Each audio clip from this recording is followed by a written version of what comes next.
Hello students. Okay, चलते हैं जी next topic पर। सी इक्वी पोटेंशियल सरफेसेस, यानी उन सरफेसेस की बात करेंगे जिन पर पोटेंशियल इक्वल होगा। सी ये सिंगल चार्ज की इलेक्ट्रिक फील्ड लाइंस है, पॉजिटिव है। ओके, तो नो डाउट आउटवर्ड, और ये आपका no doubt electric field lines parallel 100% किसी ना किसी चार्ज की या कलेक्शन ऑफ चार्जेस की राइट होंगी। मतलब कलेक्शन ऑफ चार्जेस मेरा इधर होगा, अलोंग ए लाइन होगा जिसकी ये पैरेलल फील्ड लाइंस आपकी ऐसी होंगी। बेसिक बढ़िया। अब देखो बेटा, यहाँ ये पहले इस फर्स्ट फिगर पर आओ, फिर सेकंड में बात करेंगे। इस फिगर में हमने ये कुछ पॉइंट्स ले लिए, जैसे यहाँ पे ले लिए, ये ले लिए, ऐसे ले लिए। और इन पॉइंट्स की खासियत क्या है कि ये सब इस चार्ज से, यानी इस फिक्स पोजीशन से फिक्स डिस्टेंस पर है। R R R R R R, right. ऐसे आप यहां ले लो, जैसे आपने यहां पे ले ली कुछ, ये ले लिया, ये ले लिया मैंने इस तरह से, ठीक है जी।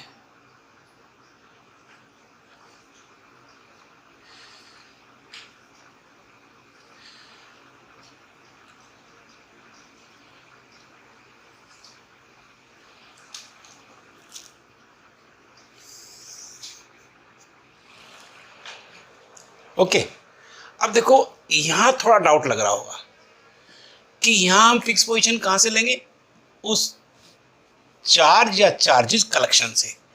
अब तुम सोच रहे होंगे कि भाई इनकी डिस्टेंस तो एक हो गई और इनकी दूसरी हो गई। नहीं नहीं, एक्चुअली क्या है कि ये कुछ इस तरह से है, प्लेन हमारा 3D का प्लेन है।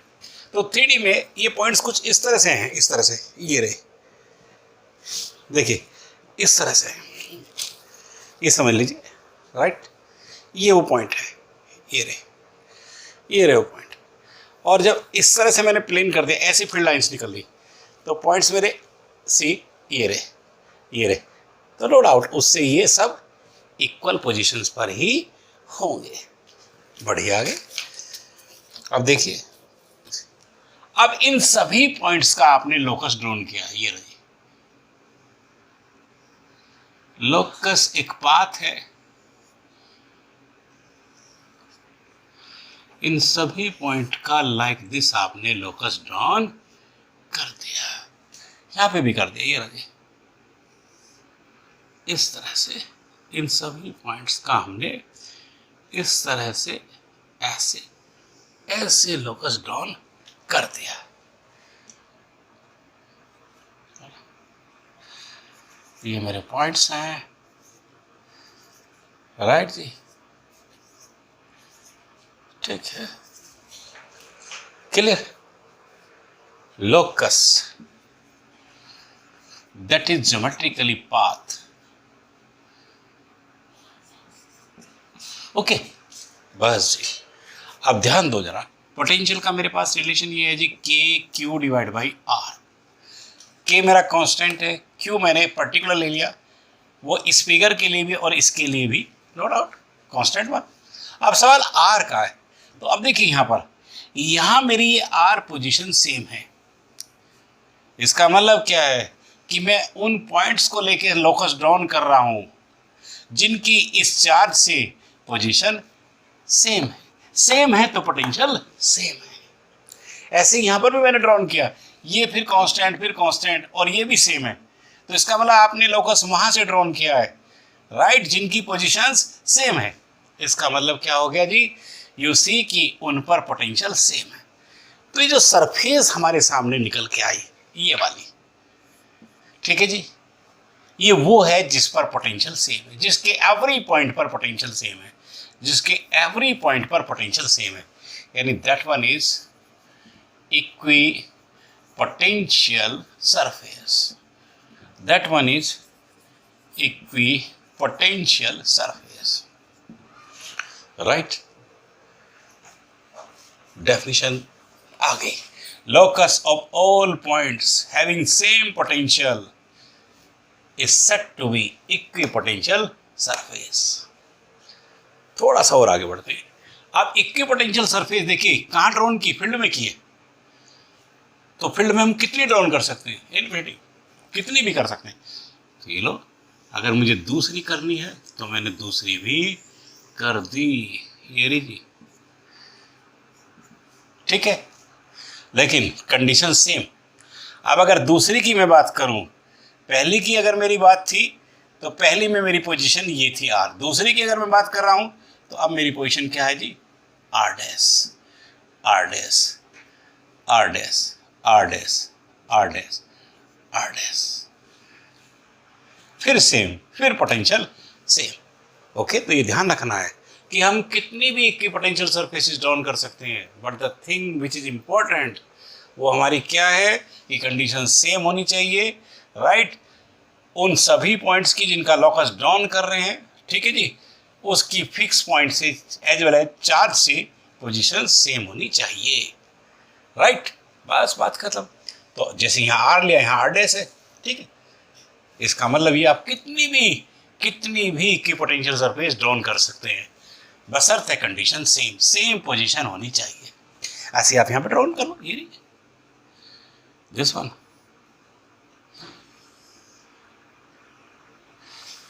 ये रही, राइट, ये रहे वही पॉइंट्स।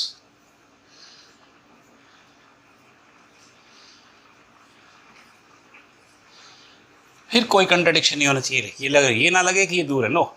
जब 3D में हम लेंगे, ठीक है जी, तो 101% यू सी कि सेम कंडीशंस, यानी आर स्पेशली तो कांस्टेंट है, वो आपके सेम ही होंगे। आर के लिए कंडीशंस सेम ही होंगी एवरी पॉइंट की, बस। और यही हमें चाहिए कि एवरी पॉइंट से आर की पोजीशंस सेम, डन। अब आपने क्या देखा कि अगर चार्ज मेरा अकेला है, यानी कि मैं पॉइंट चार्ज लेके इक्विपोटेंशियल सरफेसेस ड्रॉन कर रहा हूं, तो वो कैसी आ रही है नेचर में, स्फेरिकल। और अगर मैं यहां ड्रॉन कर रहा हूं तो यहां पर ये कैसी आ रही है नेचर में, that is plane, plane. Okay, तो मीनिंग बिल्कुल मेरा क्लियर आ गया। और उसने ये कहा कि इक्विपोटेंशियल सरफेस, ये लो जी, locus of all points having same potential due to any charge is known as equipotential surface। और यहाँ एक बात और देखिए, क्या electric field and electric field is always normal to the surface। Equipotential surface से आपका इलेक्ट्रिक फील्ड ऑलवेज नॉर्मल होगा, राइट। अब आप देखिए, अगर मैं कुछ और एग्जांपल्स डिस्कस करूं, देखिए इक्विपोटेंशियल सरफेसेस के कुछ और एग्जांपल्स क्लियर करेंगे। हमने ये सेटअप लिया है इक्वल एंड अपोजिट चार्जेस का, जिसकी फील्ड लाइंस क्लियर, पॉजिटिव से नेगेटिव। ओके, अब फील्ड में देखिए इक्विपोटेंशियल सरफेस हमारी ड्यू टू बोथ किस फॉर्म में होंगी। ये हमने इक्विपोटेंशियल सरफेसेस ली हैं, ये लीजिए ब्रोकन लाइन से। तो अगर मेरा charges specially two charges positive negative, okay, का सेट ऐसे है, तो इसमें no doubt same equipotential surfaces जिसे आप मेंटेन करके आए हैं, उनकी राइट फॉर्म कुछ ऐसे होगी। ये ब्रोकन लाइन से मैंने रिप्रेजेंट कर लिया। एक और एग्जाम्पल ले लेते हैं, ये देखो दूसरा। मैं कहता हूँ कि अब हमने ले ली, यहाँ अलग अलग ली, अब सेम चार्जेस ले लेते, प्लस क्यू, और ये ले लिया जी मैंने प्लस क्यू। ओके, तो देखिए सेम की इलेक्ट्रिक फील्ड लाइंस। अब फील्ड लाइंस में देखो, यहाँ हम ड्रॉन कर देते हैं जी, ये लीजिए, यहाँ पे मेरी इक्विपोटेंशियल सरफेस कैसी होगी?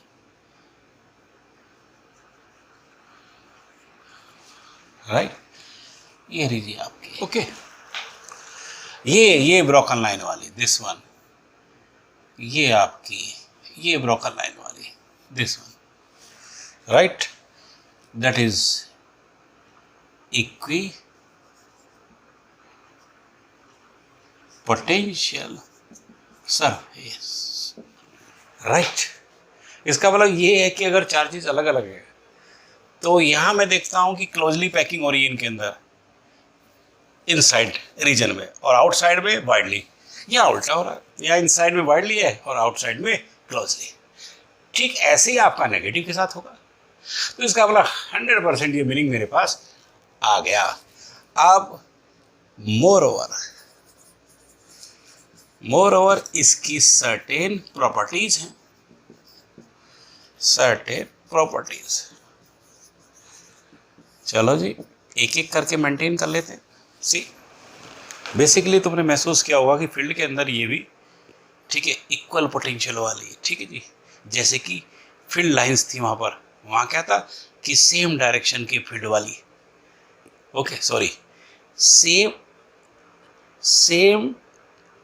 टेंजेंट्स, और I can simplify it, tangents के अलोंग फील्ड वाली।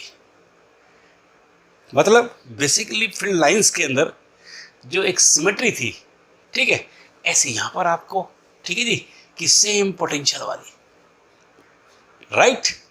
इसका मतलब ये है कि अब हम प्रॉपर्टीज डिस्कस कर रहे हैं, तो बेसिकली आप रियलाइज करोगे कि इलेक्ट्रिक फील्ड लाइंस की प्रॉपर्टीज के साथ कोरिलेट करेंगे, ठीक है, बेसिक यही है,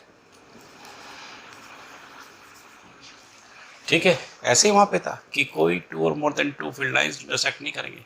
ऐसे ही यहाँ कि no 2 or more than 2 equipotential surfaces can intersect at any point, because at that point there will be 2 or more than 2 potential due to the same charge, right?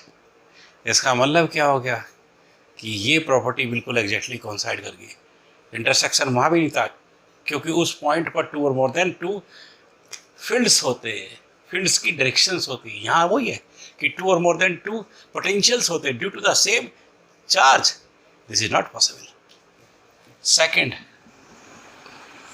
ये रहा मेरा कोई चार्ज और ये रही मेरी equipotential surface, right. An equipotential surface is possible in the form of a closed loop.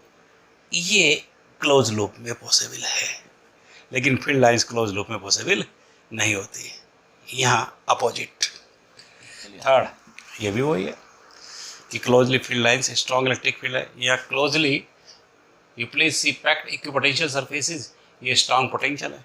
Widely separated, no doubt, weak potential, same. Fourth, ध्यान दो, due to collection of charges an equipotential surface will not be spherical at nearby position, but it can be approximately spherical at far point apart, because at that point collection of charges looks like a point charge। देखो represent कर देता हूँ उसको। जैसे हमने बेटा जी ये collection ले लिया, ये रहा मेरा कलेक्शन, और कलेक्शन के नियर बाई ये इक्विपोटेंशियल सरफेस मैंने ड्रॉन कर दिया, ठीक है। ये क्या है जी, ये हमने लिया है कलेक्शन ऑफ चार्जेस। अब देखिए, इस पर्टिकुलर चार्ज को अगर मैं लूँ तो इससे ये नंबर 1 चार्ज है, ठीक है जी, राइट। तो इससे सरफेस की डिस्टेंस r1, राइट। लेकिन अगर मैं इस वाले चार्ज को लूँ, इस वाले को, ये मैंने नंबर 2 ले लिया, नंबर 2, ये नंबर 1 था, तो इसकी डिस्टेंस r1 नहीं है, दिस इज r2।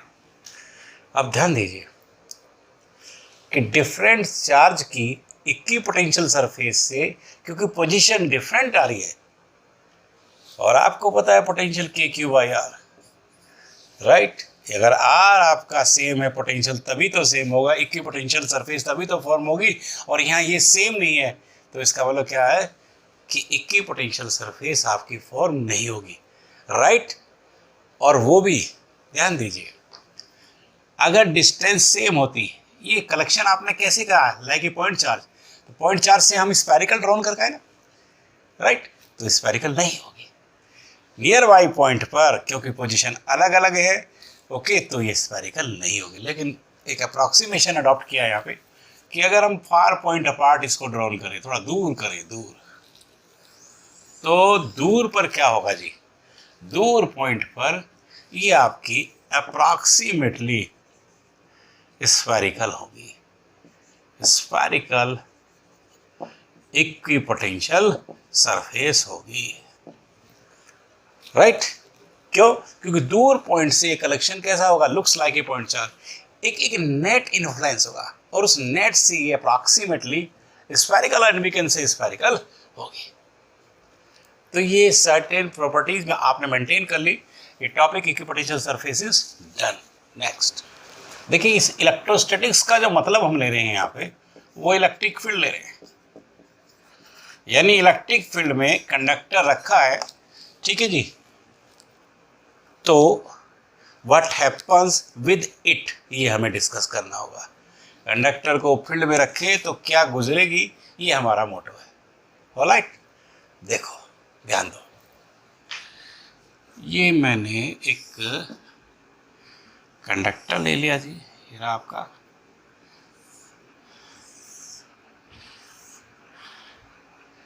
और ये हमने फील्ड लाइंस ले लीजिए,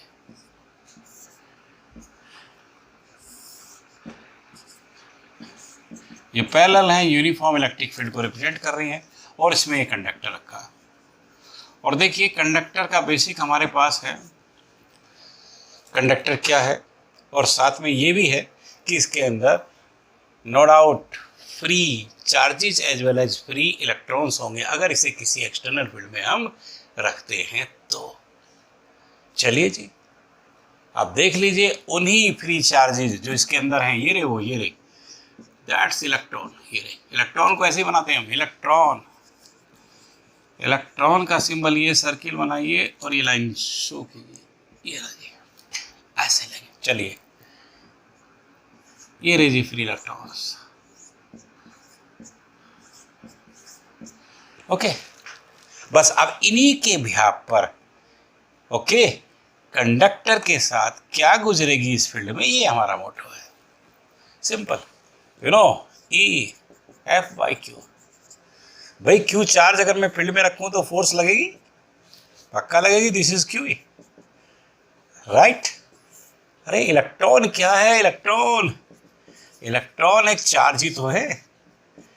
इसका मतलब क्या है कि इस फील्ड में कंडक्टर के सभी free electrons electrostatic force experience करेंगे, ठीक है जी। यानी we can say every free electron, like to write here, every free electron experiences electrostatic force in the uniform electrostatic field, ठीक है। तो देखिए एक सीक्वेंस बन के आई हमारी कि ये समझ लीजिए कि इलेक्ट्रोस्टैटिक फोर्स, राइट, और वो कितनी हुई, क्यू ही, क्यू इलेक्ट्रॉन है तो कितनी हुई वो फोर्स, ई इंटू ई, राइट। अब फोर्स किस डायरेक्शन में लगी, मैग्नीट्यूड तो लिख दिया मैंने, नो डाउट इलेक्ट्रॉन पर फोर्स ऑलवेज फील्ड के अपोजिट ही लगेगी, ये बेसिक है हमारे पास।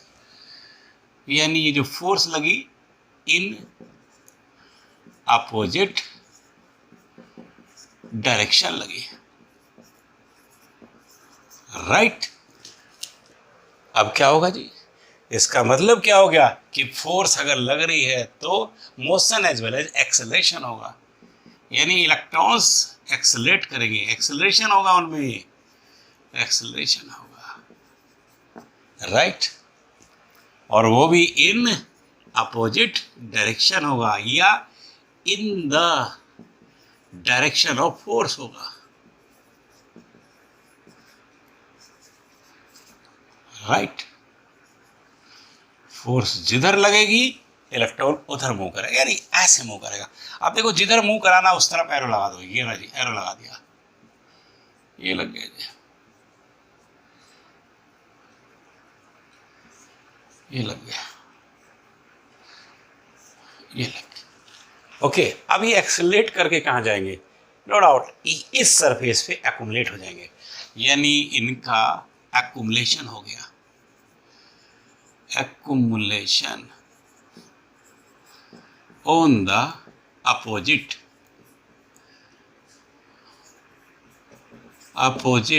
Side of the conductor.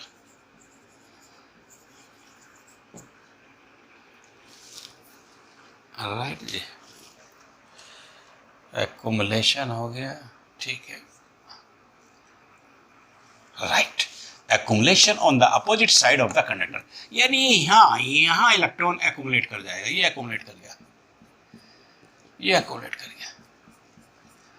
और बड़ी सीधी सी बात है, बेसिक प्रॉपर्टी, अगर नेगेटिव यहाँ है तो यहाँ पर पॉजिटिव आएगा, यानी यहाँ इंडक्शन से पॉजिटिव चार्ज आएगा। ये रहा, ये रहा जी। यानी क्या होगा इस एक्यूमुलेशन के बाद? इंडक्शन होगा, induction of the electrons on the other side of conductor. Right, और ये कब तक होगा? अप टू सैचुरेशन तक होगा। ये राजी, ध्यान दो। अब सीक्वेंस बन गई है कि भाई फील्ड में जैसे ही कंडक्टर को रखा, इलेक्ट्रॉन पर फोर्स लगी, फोर्स से वो ऐसे भागेंगे, एक्सेलरेट करेंगे, यहाँ वो एक्यूमुलेट करेंगे, यहाँ उनका इंडक्शन हो जाएगा। राइट, और ये सब जो भी भागदौड़ हो रही है, राइट, एक्यूमुलेशन, इंडक्शन हो रहा है, ये अप टू सैचुरेशन होगा। और सैचुरेशन कब मेंटेन होगा, या सैचुरेशन में क्या होगा? ओके जी, नो डाउट, सिंपल। सैचुरेशन जब अटेंड होगा तो आप देख रहे हैं कि कंडक्टर के एक साइड पर पॉजिटिव और एक साइड पर नेगेटिव, यानी कंडक्टर के अंदर पॉजिटिव से नेगेटिव की तरफ ये रहा, ये फील्ड डेवलप हो गया, ये रहा जी, ये रहा। ठीक है जी, I'm writing it here, electric field inside the conductor।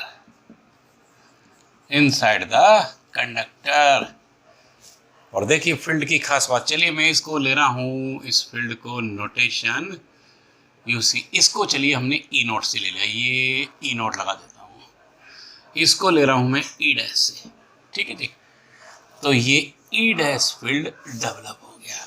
Saturation की पोजीशन में कंडक्टर में field takes place, right, positive से नेगेटिव की तरफ, ये रहा। ठीक है जी, इसी तरह से ई डैश, राइट।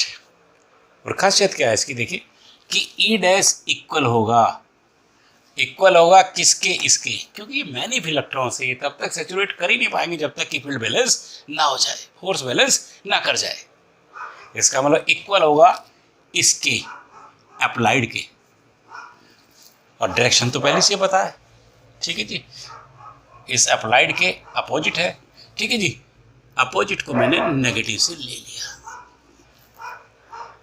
और बड़ी सीधी सी बात है कि अब इस रीजन में दो फील्ड्स डेवलप हो गए, दो का मतलब रिजल्टिंग हो गया, और रिजल्टिंग का मतलब सुपरपोजिशन। तो ये बात लिख देता हूँ,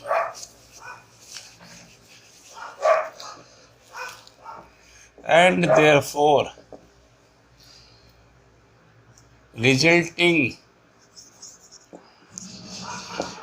resulting electrostatic field takes place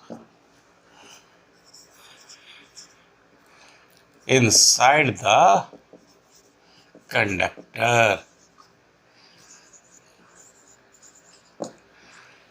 Okay, and then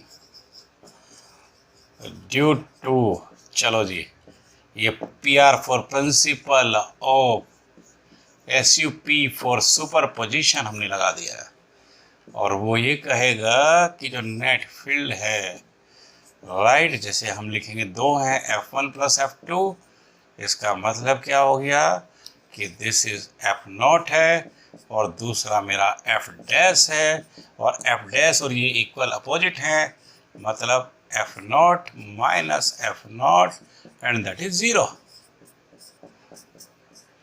ये रहा जी, राइट। कितनी बढ़िया बात। इस फील्ड में कंडक्टर को रखा और उसके अंदर फील्ड ही नहीं, यानी इलेक्ट्रिकली कंडक्टर अंदर से सेफ। Very good. अब देखो, आपको पता बताया था मैंने कि साहब फोर्स फील्ड को एक्सप्लेन करने की थ्योरी दो है, दो थ्योरी हम कर चुके हैं।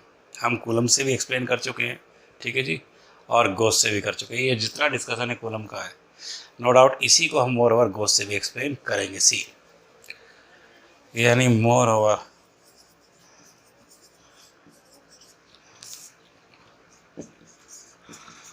the same can be explained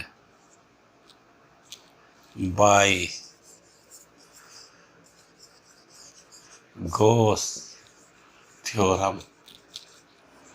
देखो मैंने क्या लिखा, इसका मतलब ये हो गया कि मैं अब उसी फिगर को ले रहा हूं, लेकिन कहां से ले रहा हूं, सैचुरेशन पोजीशन से।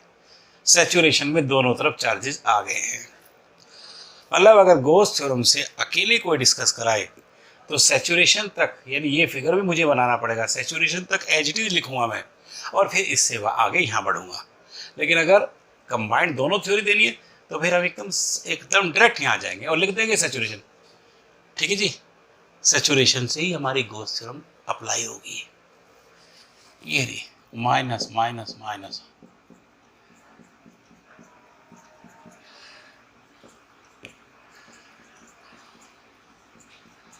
सैचुरेशन से पहले हम गॉस थ्योरम यूज भी नहीं कर सकते।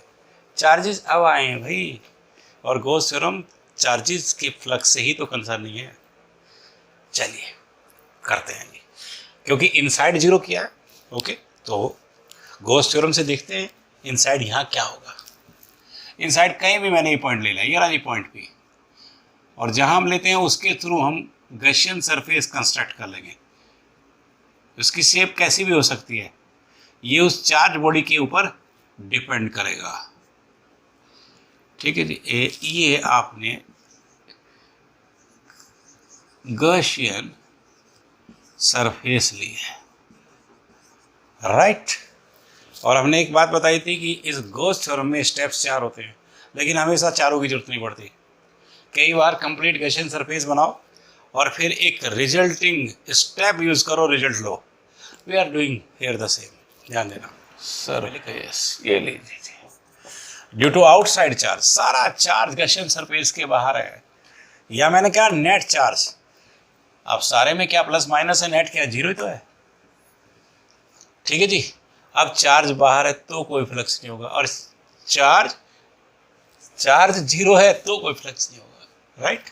इसका मतलब ये हो गया कि फाई ई जो मुझे दिख रहा है, ई डी एस कॉस थीटा, और ये मेरा जीरो हो गया। अब यहीं से देखिए, E D S cos theta मैं उधर ले गया, and I am getting result directly as equation 2, right. वो 1 हमारी आई थी, वो ये वाली F not minus F dash से, राइट, ये जीरो आई थी, इक्वेशन 1। ठीक है, कूलम्स थ्योरी ने जीरो एक्सप्लेन किया था, गॉस भी जीरो एक्सप्लेन करती, तो एक ये सेटिस्फेक्शन होगा कि दोनों थ्योरी एप्लीकेबल है, right, for the same thing, for the same basic, right. और फिर वही बात, बढ़िया बात ये होगी कि साहब फील्ड में होते हुए भी कंडक्टर के अंदर फील्ड नहीं है, कंडक्टर अंदर से इलेक्ट्रिकली सेफ है। कंप्लीट। Next topic. ओके, ध्यान देखो जरा, समझो इसे। ये समझ लीजिए कि आपने एक कंडक्टर ले लिया, ये रहा, ठीक है, and it is to be charged, right. ये रहा चार्ज इस पे सिक्योर, ठीक है। ये इस तरह से कंडक्टर की एक तरह से आप आउटर सरफेस मान लीजिए इसको, ठीक है। अब इसके अंदर एक ये होल है, इस होल को ही हम कैविटी कहते हैं। कैविटी, कैविटी क्या है? एक होल है, राइट। तो ये आपका चार्ज्ड कंडक्टर हुआ, उसमें कैविटी यानी एक होल हो गया, उसके अंदर फील्ड क्या है ये मैं डिस्कस करूंगा। इसी को हम शील्डिंग फिनोमेना भी बोलते हैं। फिर वही बात है, थ्योरी 2 है, पहले गॉस से एक्सप्लेन कर लेते हैं, ठीक है, फिर कूलम से कर लेंगे। चलिए गॉस से करते हैं। तो देखिए इनसाइड करना है मुझे इसकी, ठीक है। तो मैंने इस सरफेस को राइट गॉसियन सरफेस ले लिया। इस सरफेस को ले लूं या मैं इनसाइड कहीं भी ले लूं, कोई फर्क नहीं पड़ना उससे, नो चेंज, राइट। बस अब थ्योरी आपको दिख रही है, क्योंकि सारा चार्ज बेटा जी आउटसाइड है इस गॉसियन सरफेस से, इसका मतलब इसके अंदर कोई फ्लक्स पास नहीं होगा। Alright, logic. And therefore due to outside charge, no electrostatic flux will pass through Gaussian surface। चलिए जी, यानी ये रहा मेरा फ्लक्स, अभी एक्सप्रेशन लिखा था मैंने ऐसा ही, उधर भी ds cos थीटा 0, ओके। यही बात वहां पे थी, ई सब उधर गया खत्म। ये रहा जी इक्वेशन 1, गॉस थ्योरम ने कह दिया है, ठीक है जी। ये डिस्कशन आपने किसके तहत किया है, ठीक है जी, लिख देता हूं, ड्यू टू गॉस थ्योरम, ये रही, ये रही, ठीक है, राइट। अब कूलम से एक्सप्लेन करते हैं। तो कूलम के लिए देखिए हम क्या कर रहे हैं। कूलम का मतलब ये नहीं होता कि सीधे कूलम लो, उससे कंसर्निंग कोई भी स्टेप, कोई भी थ्योरी हम यूज़ कर लेंगे। तो हमने देखिए क्या किया कि इसके अंदर ये इस तरह से एक आर्बिट्रेरी लाइन ली हमने, ये रही ए, उसका एक एंड है और ये रहा इसका बी, ठीक है जी। यानी ये एक इमेजिनिंग वी कैन से, क्योंकि ये आपका क्या है, एक इटसेल्फ क्लोज कंडक्टर है, उसके अंदर ये बीच में होल है, तो हम लाइन तो खींच नहीं सकते, ठीक है जी। That is basically as imaginary one, imaginary line, right, okay. अब मैं सीक्वेंस बना दूं, moreover the same can be explained by Coulomb's theory। Okay, right जी, same can be explained by Coulomb's theory, इसको लेके बढ़ रहे हैं बाबा के, ठीक है। और इसके तहत आपने एक लाइन ले ली, ठीक है जी, राइट। अब देखिए जरा समझिए मेरी बात पे, जब गॉस थ्योरम यूज कर रही थी तो इसका बिहेवियर गॉसियन सरफेस था, लेकिन अब जब हम कूलम्स की थ्योरी यूज कर रहे हैं, ठीक है, तो इसका बिहेवियर कैसा है, एज इक्विपोटेंशियल सरफेस। यानी ये किस थ्योरी के तहत ले रहा हूं मैं,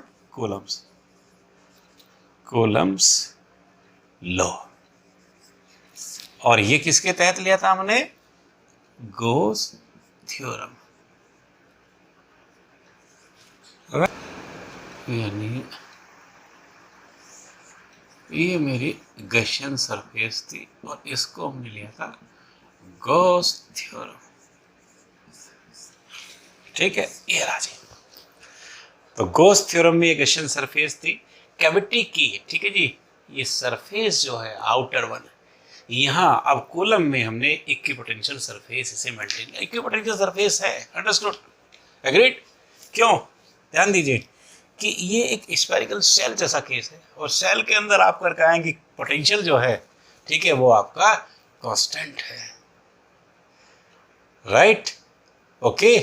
इसका मतलब क्या है, कांस्टेंट का मतलब क्या है कि ये समझ लीजिए कि चार्ज आउटर सरफेस पे आ गया तो इसके अंदर थोरोली, ठीक है जी, पोटेंशियल आपका सेम होगा।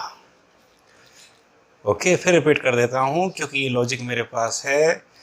स्फेरिकल शेल कह दो या होलो स्फेयर कह दो, शेल स्फेयर, ये सॉरी वो क्या रिपीटिंग, स्फेरिकल शेल, ठीक है जी, होलो स्फेयर ही है, ठीक है। तो आप शेल कहो या आप होलो स्फेयर करो, बात एक ही है। अब उसके अंदर, ठीक है, फील्ड नहीं होता, लेकिन पोटेंशियल, फील्ड अगर जीरो है तो पोटेंशियल हमारे पास एक रिलेशन, ठीक है जी, फील्ड पोटेंशियल का है, उसे यूज करके हमने फाइंड आउट किया था।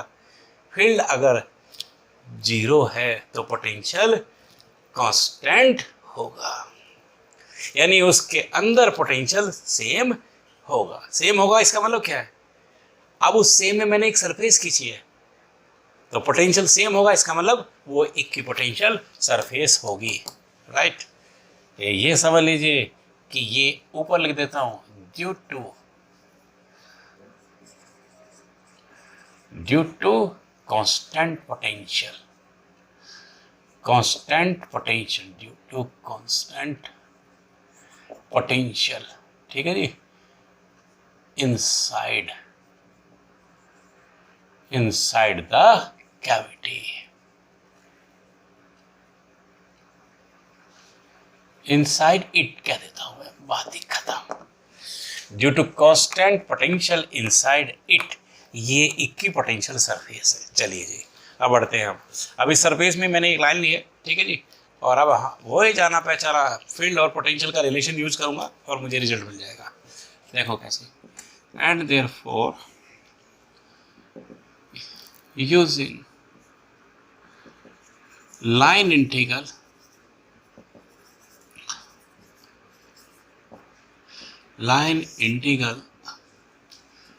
of electrostatic field we have, देखो जी हमें क्या मिल रहा है, we have, ये रहा line integral of electrostatic field, this is as EdL cos theta from A to B, that is VA minus VB, line integral of electrostatic field, ठीक है जी, okay. E dot DL है, E dot DL को मैंने open कर दिया, right, और किसके बराबर है, उस लाइन के दोनों एंड्स पर पोटेंशियल जो भी है, ओके जी, उनके पोटेंशियल डिफरेंस के बराबर, क्योंकि पोटेंशियल अक्रॉस होता है, पोटेंशियल डिफरेंस होता है। तो लाइन इंटीग्रल इलेक्ट्रोस्टैटिक फील्ड यानी इस लाइन के अलोंग टोटल फील्ड, इन दोनों पॉइंट्स के अक्रॉस पोटेंशियल डिफरेंस के बराबर, ये सब लॉजिक हमारे पास हमने यूज कर लिया।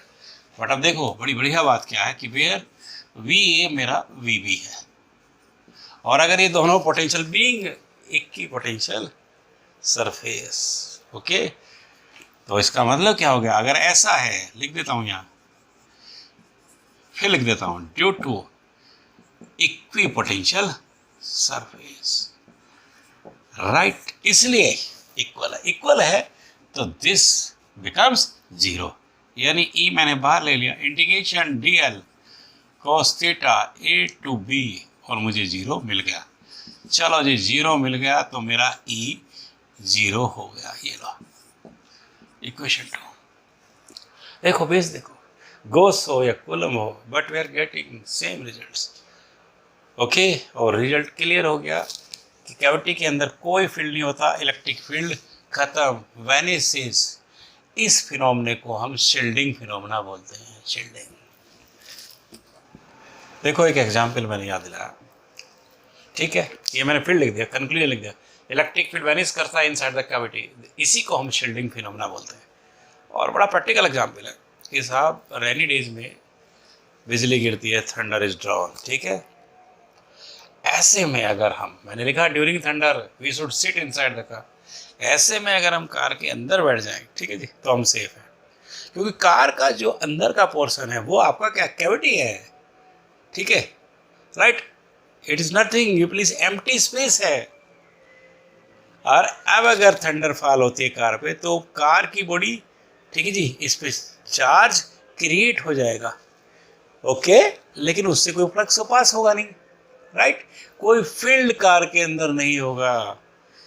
यानी आप कार के अंदर बैठे हैं तो आप बिकॉज you are